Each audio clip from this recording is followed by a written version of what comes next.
Bagaimana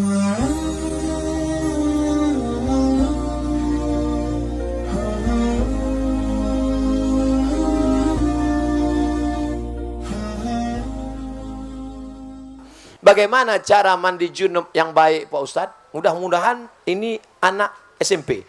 Saya khawatirnya yang nanya ini anak udah 3. Yang pertama, semua basah. Asal semua sudah basah, sah. Yang mana duluan basah Pak Ustadz? Terserah. Kalau kebetulan di sungai, salto. Atau di kolam renang. Nawaitu rafal hadasil akbari an jamil badani. Aku niat menghilangkan najis besar, hadas besar dari badanku. Lillahi ta'ala. Sah. Kalau cerita rukunnya saja, yang penting semua basah. Tapi kalau mau cerita sunah-sunahnya, ikut sunat-sunatnya, pertama kali basuh tangan. Iza staiqaza ahadukum min naumihi. Kalau kalian bangun tidur, jangan masukkan tangan ke tempat bejana. Bangun tidur malam, dimasukkan tangan ke bak, ke ember, tak boleh. Kenapa tak boleh? Li'annahu la yadri aina batat yaduhu. Karena kau tak tahu tanganmu tadi malam nginap di hotel mana. Cuci dulu tangan di luar bak, habis itu baru kau masukkan air, cuci tangan, maaf cakap cuci basuh kemaluan, setelah itu baru berwudu, macam wudu solat, basuh kumur-kumur hidung, istinsak, masuk muka, tangan sampai siku, rambut, ke telinga, kaki, habis itu baru basahi sikit-sikit, basahi kaki sebelah kanan, sampai ke mata kaki, sampai ke betis, sampai ke lutut, sampai ke pinggang, sampai ke perut, sampai basah. Sunnah ini apa manfaatnya? Coba baca tulisan. Stroke di kamar mandi. Kenapa orang stroke di kamar mandi? Karena air dingin langsung siram ke kepala. Ketika kulit kepala terasa dingin, darah dari jantung langsung menyembur ingin memanaskan otak kepala. Tapi karena paralonnya tersumbat, maka macet. Coba putar keran, buka keran besar-besar, tapi kemudian pipanya disumbat. Apa yang terjadi? Bam! Pecah pembuluh darah. Macam paham aja Ustadz nih. Kalau tak percaya sama saya tanya dokter. Betul kan Pak Dokter? Oleh sebab itu maka dipanaskan badan dengan cara sejukkan, dingin, sampai akhirnya kepala basah semua. Itu kalau mau mengikut sunnah-sunnah Nabi Muhammad sallallahu alaihi wasallam. Assalamualaikum Pak Ustadz. Waalaikumsalam warahmatullahi wabarakatuh. Apa pendapat Ustadz Somad terhadap vaksin MR yang sudah dilaksanakan di Kepri khususnya, namun belum memiliki sertifikat halal? Sampai hari ini, Majelis Ulama Indonesia belum mengeluarkan label halal terhadap vaksin itu. Ini vaksinnya. Vaksin ini belum ada label halalnya. Saya sudah telepon langsung ke MUI Pusat. Waktu saya diminta sosialisasi di Dinas Kesehatan.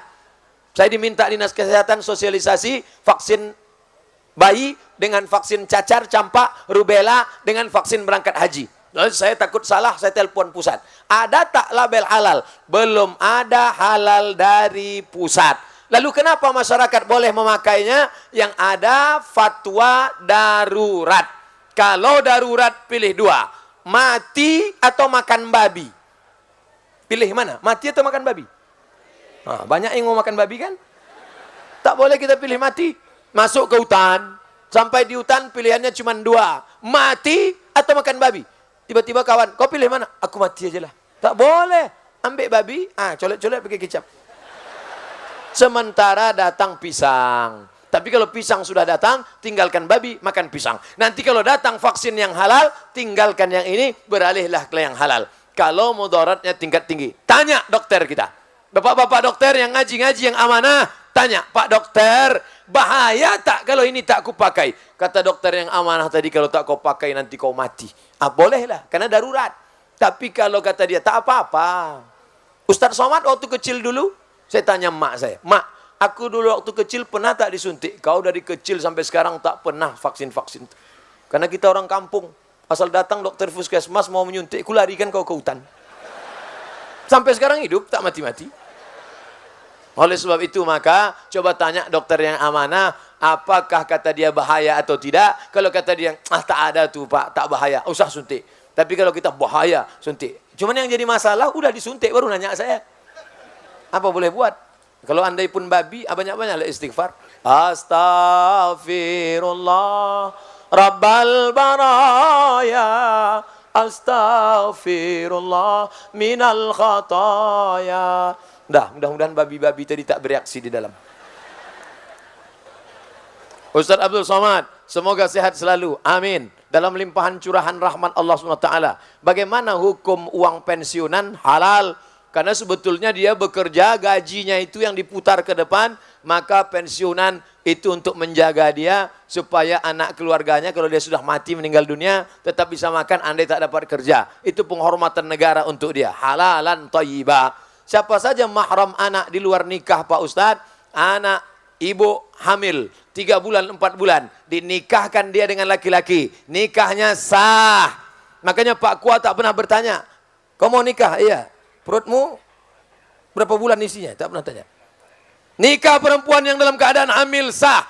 Muncul masalah 4 setelah anak lahir. Ketika anak lahir, anak tidak bisa pakai bin bapaknya.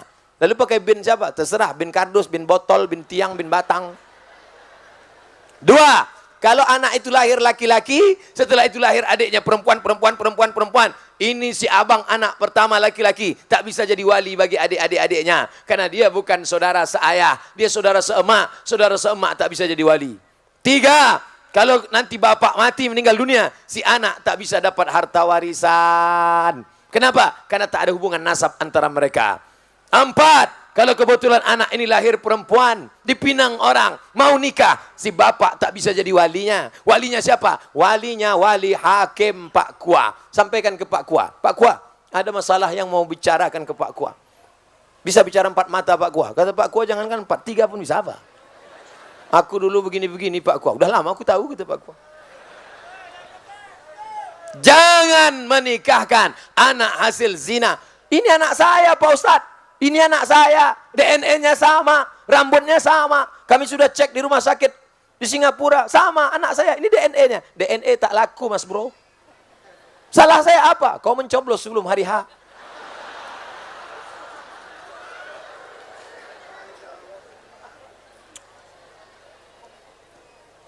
Apakah anak yang dilahirkan di luar nikah dengan ayahnya atau adik laki-lakinya termasuk mahram? Anak luar nikah, laki-laki.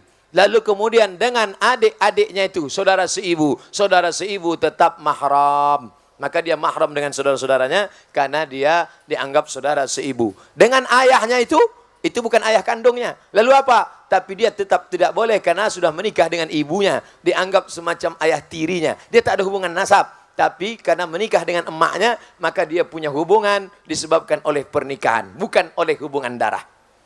Beberapa tahun yang lalu, dari Kementerian Agama telah melakukan penetapan ulang arah kiblat di seluruh Indonesia, termasuk di Tanjung Pinang. Sebagian masjid telah merubah arah kiblatnya sesuai rekomendasi dari Kemenak. Panjang betul ceritanya. Tapi ada sebagian masjid tetap bertahan dengan arah kiblat yang lama. Alasannya Kemenak menggunakan alat buatan orang kafir. Ada lagi yang beralasan kalau arah kiblatnya tidak pas betul, tidak menjadi masalah. Yang penting hatinya mengarah ke kiblat. Oh kalau gitu membelakangi kiblat aja.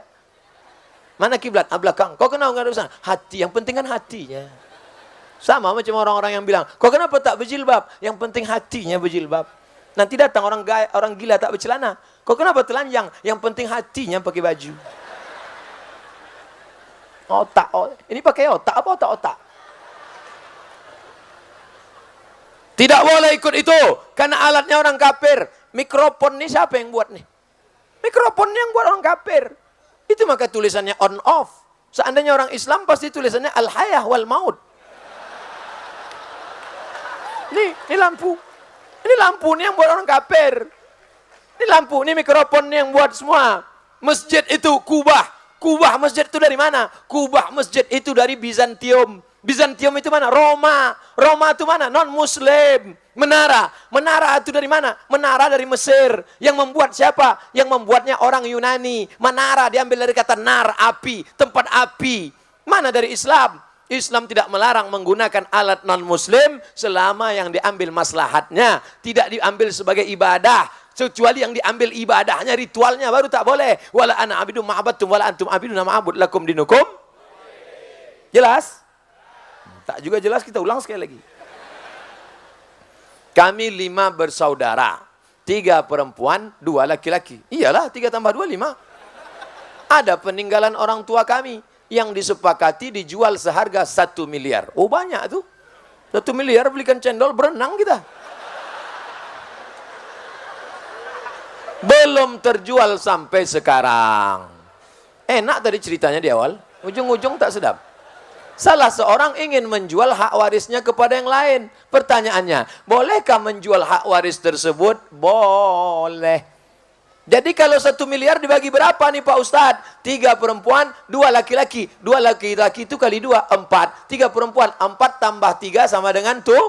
4 tambah 3 sama dengan 7. 1 miliar bagi 7. Laki-laki 2 bagian, 1 perempuan 1 bagian. Satu yang perempuan ini sedang susah. Ku juallah bagian itu ke engkau. Boleh. Dijualnya bagiannya kepada saudaranya tadi. Maka nanti pas dijual, dia tak dapat lagi karena sudah mengambil duluan. Jelas? Saya sering menonton YouTube Pak Ustadz. Alhamdulillah. Mengenai pertanyaan dari jamaah hasil bunga bank. Tegas Pak Ustadz mengatakan bunga bank itu haram. Sekarang ini ada beberapa perusahaan pihak ketiga. Jangan ada orang ketiga di antara kita. Yang bekerja sama dengan pihak bank konvensional dalam hal pengelolaan anjungan tunai mandiri ATM. Tugas pihak ketiga, pengisian uang, perbaikan, sebagainya yang berkaitan dengan kelancaran operasional. Yang ingin saya tanyakan, apakah penghasilan karyawan-karyawati pihak ketiga itu sebagai sumber mereka itu berasal termasuk haram Pak Ustadz? Mereka ini menjual jasa, tidak pihak yang berkaitan langsung. 3 yang dilaknat. Siapa yang dilaknat? Akilar riba, yang makan riba. Wa mukilahu, orang yang dikasih makan riba. Wa katibahu, penulisnya, pencatatnya. Kulluhum sawa, semuanya mereka sama statusnya. Adapun orang pegawai bank beli nasi bungkus di samping rumah makan Minang Maimbau. Tiba-tiba datang pegawai bank beli. Pak, beli nasi 10 bungkus. Apa kata penjual? Kami tak jual nasi ke engkau karena duit kau haram.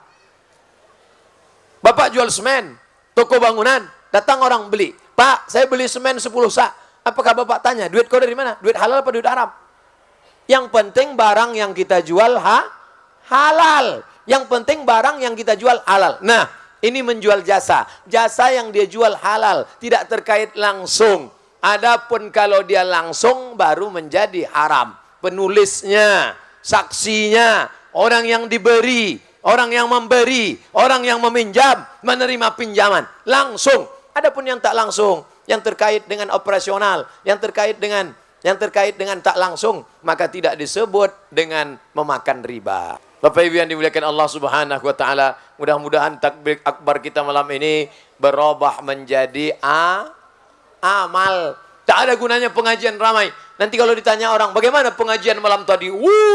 Ramai. Apa buktinya ramai? Sampah berserak-serak besok pagi.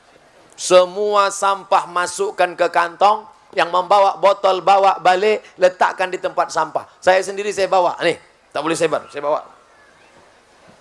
Tak boleh berserak-serak. Karena Islam mengajarkan at-tahuru satrul iman. Kesucian, kebersihan, sebagian daripada iman. Orang yang mengatakan Islam kotor, Islam jorok, gara-gara melihat lapangan.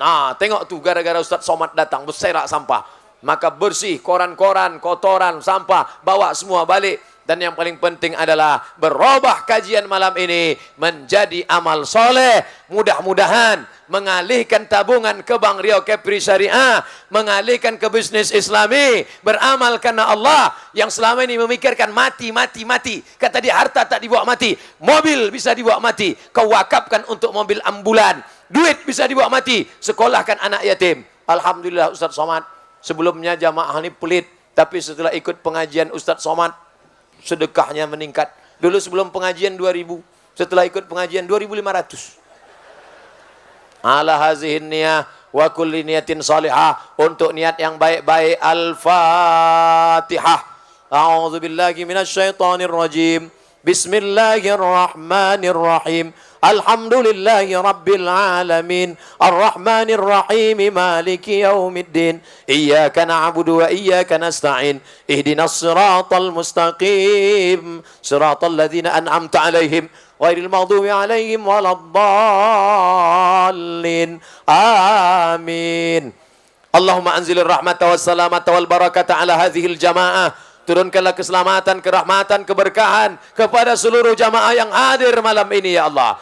La tada' lana dzamban illa ghafarta. Semua yang pulang dari majelis ini bersih dari dosa-dosanya ya Allah.